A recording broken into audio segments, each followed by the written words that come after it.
मंजिलें उन्हीं को मिलती है जिनके सपनों में जान होती है। मंजिलें उन्हीं को मिलती है जिनके सपनों में जान होती है। पंख होने से कुछ नहीं होता यारो, हौसलों से उड़ान होती है, हौसलों से उड़ान होती है। धन्यवाद। फ्रेंड्स, जब सागर शांत हो तो जहाज के चालक को अति कोशार्क से जहाज चलाने की आवश्यकता नहीं होती।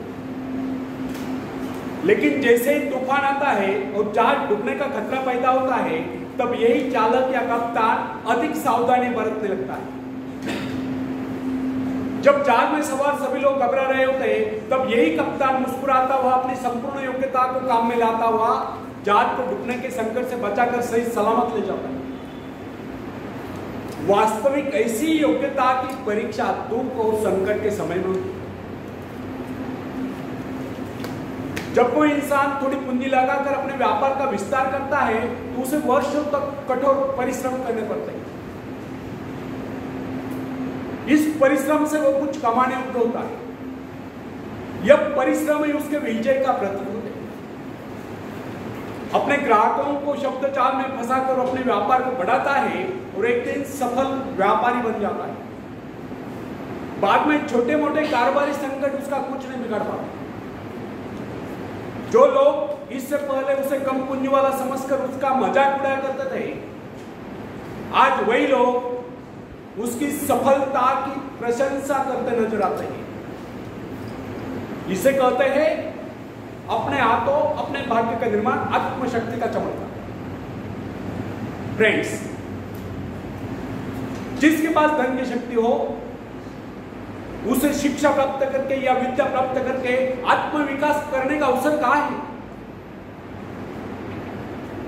वो तो धन की शक्ति पर निर्भर होकर नहीं सोचता रहता है, मैं चाहूं तो विद्वानों को खरीद सकता हूं। लेकिन फ्रेंड्स, अमीर हो या गरीब, जो विद्या प्राप्त करना सबसे जरूरी समझता है वह रात रात भर अध्ययन करता रहता है, क्योंकि उसे पता है कि उसका कोई सहारा नहीं। सहारा बनेगा तो वह उसका अपना स्वयं का ज्ञान। जिस आदमी को पता हो जाता है कि उसे बाहरी सहायता मिलना बंद होता है, वो या तो अपने पांव पर खड़ा हो जाके गिर जाए। वास्तविक उस समय उसे बहुत ही कठोर परिश्रम की आवश्यकता महसूस होती है। असफलता के कलंक से बचने के लिए उसे अपने व्यक्तित्व की रक्षा करनी चाहिए। ऐसे लोग अपने आत्मविश्वास की शक्ति के बल पर दिन रात कड़ी मेहनत करते हैं और सफल हो जाते हैं।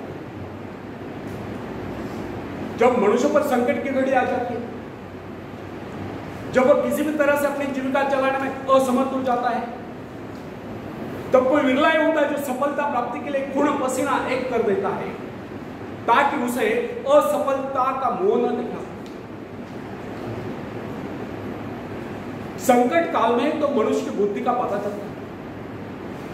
कई बार ऐसे अवसर पर ऐसी सफलता मिलती है जिसकी मनुष्य ने सपने में भी आशा नहीं की होती। वो स्वयं सोचने लगता है कि मुझे इतनी सफलता कैसे मिली। वास्तविक ऐसी शक्ति हर इंसान के भीतर छुपी होती है, परंतु वो उसे पहचान नहीं पाता। जैसे वो संकटों से गिर जाता है, वैसे ये शक्ति बाहर निकलकर उसकी सहायता करने आ जाती है। जो काम इससे पहले वो संभव समझ रहा था, वही काम पूरे होने लगते। इसका कारण यह है, जब मनुष्य का जीवन चारों ओर खतरों से गिर जाता है, तब उससे बाहर निकलने के लिए हाथ पैर मारना शुरू कर देता है। और इस संघर्ष से ही उसकी बुद्धि तेज हो जाती है, उसमें एक प्राकृतिक नैसर्गिक शक्ति आ जाती है। फ्रेंड्स, अपनी जरूरतों की पूर्ति के लिए संघर्ष करना हम सभी का कर्तव्य है। संघर्ष से तो हमें सफलता मिलती है। जिनमें संघर्ष करने की इच्छाएं न हो, वो तो असभ्य और जंगली काल है। आवश्यकता तथा आवश्यक पदार्थों की दुर्लभता ही सदा से मानव जाति के विकास का कारण रही है। हर सभ्यता और संस्कृति का आधार श्रम और संघर्ष ही रहा। जो अपना लक्ष्य पाने में खो गया वही कुछ नहीं सका। कई वैज्ञानिक अपनी साधना में लीन होकर अपने लक्ष्य को पाने के संघर्ष में जूझते रहे। उनके परिवार जन अभावग्रस्त होकर भूखे मरते रहे, परंतु उन्होंने अपने उद्देश्य को प्राप्त करके चैन की सांस ली। जब उन्हें सफलताएं प्राप्त हुई तो लोगों को उनके आविष्कार बहुत बड़े आश्चर्य से प्रतीत हुए। फ्रेंड्स, आवश्यकता ही आविष्कार की जर्नी, शोध की जर्नी है। यह जरूरत का ही कमाल है जिसने मानवीय सभ्यता को कहां से कहां पहुंचा दिया। अश्मयुग से संगणक, जरूरत के लक्ष्य का निर्णय करती, इस पाने के लिए वैज्ञानिक तथा शोधकर्ता जी जान से जुट जाते हैं। मनुष्य की गुप्त शक्ति का पता उस समय चलता है जब कोई जरूरत आकर उसके सामने खड़ी होती है, उसकी पूर्ति के लिए वो संघर्ष करता है। मनुष्य की यह गुप्त शक्ति आपातकाल में प्रकट होती है। इसका सीधा अर्थ यह हुआ, यदि मनुष्य को किसी वस्तु की आवश्यकता ही न हो तो उसकी आंतरिक शक्ति का अंत हो जाए। बाहरी सहायता लेने से भी इस आंतरिक शक्ति को बाहर निकलने का अवसर नहीं। जो काम इस शक्ति द्वारा लिया जाने वाला था वही काम हम दूसरों की सहायता लेकर झटपट कर डालते हैं और पंगु तथा शक्तिहीन बने रहते हैं।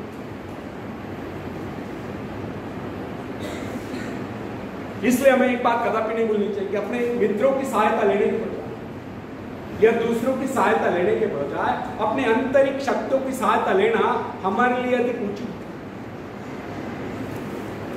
क्योंकि आत्मनिर्भरता एक ऐसी शक्ति है जो मित्रता यानी कि मित्रों से भी सहायता, प्रभाव, दूसरों का प्रभाव, धन संपत्ति यानी कि दामकरी काम, पैसे से लिया हुआ काम, ऊंचा वंश यानी कि ऊंचे खानदान में जन्म पाए व्यक्ति का सहारा लेना या बाहरी किसी भी प्रकार की सहायता, इन सब की सामूहिक शक्ति से ही शक्तिशाली होती है।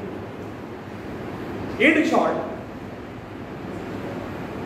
आत्मनिर्भरता एक ऐसी शक्ति है जो मित्रता, प्रभाव, धन संपत्ति, ऊंचा वंश या बाहरी किसी भी प्रकार की सहायता, इन सब की सामूहिक शक्ति से ही शक्तिशाली होती है। आत्मनिर्भरता की सहायता लेकर मनुष्य भीषण से भीषण बाधाओं को भी पार कर जाता है, भयंकर कठिनाइयों पर भी विजय प्राप्त करता है, बड़े से बड़े आविष्कार यानी कि शोध करने में भी सफल हो जाता है। इंसानी गुणों में सबसे अधिक शक्ति आत्मनिर्भरता की। जो इंसान अपने सहारे जीता है, जो अपने बल पर चलता है, जो अपने लक्ष्य पर चट्टान की भांति डटा हुआ है, जो बाधाओं को सामने देखकर जरा भी विचलित नहीं हुआ, जिसे अपनी कार्य कुशलता और कर्म शक्ति पर पूरा विश्वास है, वही सफल होता है। सत्य, पवित्रता और सुंदरता पर प्यार करना मनुष्य का स्वभाव है। जो व्यक्ति मौलिक विचारों के बल पर जीता है, जिसके कुछ सिद्धांत हैं जिन पर वह अड़ुल रहता है, जो अपने वसूलों पर दृढ़ता से कायम है, लोग उसे आश्चर्य से देखते हैं, उसके अनुयायी यानी कि शिष्य बनने का प्रयत्न करते हैं, क्योंकि लोगों की दृष्टि में वह महान है। फ्रेंड्स, यदि आप भी महान बनना चाहते हो तो अपनी शक्तियों को पहचानो। ईश्वर ने जो शक्ति आपको प्रदान की है वो आपके भीतर छुपी हुई, उसे जगाकर बाहर लाओ। यदि आप उसे जगाने में सफल हो गए तो सफलताएं आपके कदमों तले होगी और आप कामयाबी के शिखर पर होंगे। आखिरी में हरिवंश नाथ बच्चन जी की कविता मैं पेश करता हूं, आप भी मुझे साथ दो। लहरों से डरकर नौका पार नहीं होती, कोशिश करने वालों की कभी आवाज, कोशिश करने वालों की कभी नहीं होती। नन्ही चींटी जब दाना लेकर चलती है, चढ़ती दीवारों पर 100 बार फिसलती है। नन्ही चींटी जब दाना लेकर चलती है, चढ़ती दीवारों पर 100 बार फिसलती है। मन का विश्वास रगों में सांस भरता है, चढ़कर गिरना, गिरकर चढ़ना न करता है। आखिर उसकी मेहनत बेकार नहीं होती। कोशिश करने वालों की कभी हार नहीं होती। कोशिश करने वालों की कभी हार नहीं होती। डुबकिया सिंधु में गोताखोर लगाता है। सिंधु में भी समंदर में डुबकिया सिंधु में गोताखोर लगाता है, जा कर खाली हाथ लौट कर आता है। मिलते नहीं सोची मोती गहरे पानी में, मिलते नहीं सोची मोती गहरे पानी में, मुट्ठी उसकी खाली हर बार नहीं होती। कोशिश करने वालों की कभी हार नहीं होती। कोशिश करने वालों की कभी हार नहीं होती। और आखिरी पद आप सबके लिए बहुत इंपॉर्टेंट है, पूरे ध्यान से सुनो। असफलता एक चुनौती, इसे स्वीकार करो। असफलता एक चुनौती, इसे स्वीकार करो। क्या कमी रह गई देखो और सुधार करो। जब तक न सफल हो नित्य चैन को त्यागो तुम, संघर्ष का मैदान छोड़कर मत भागो। कुछ किए बगैर जय जयकार नहीं होती। कोशिश करने वालों की कभी हार नहीं होती।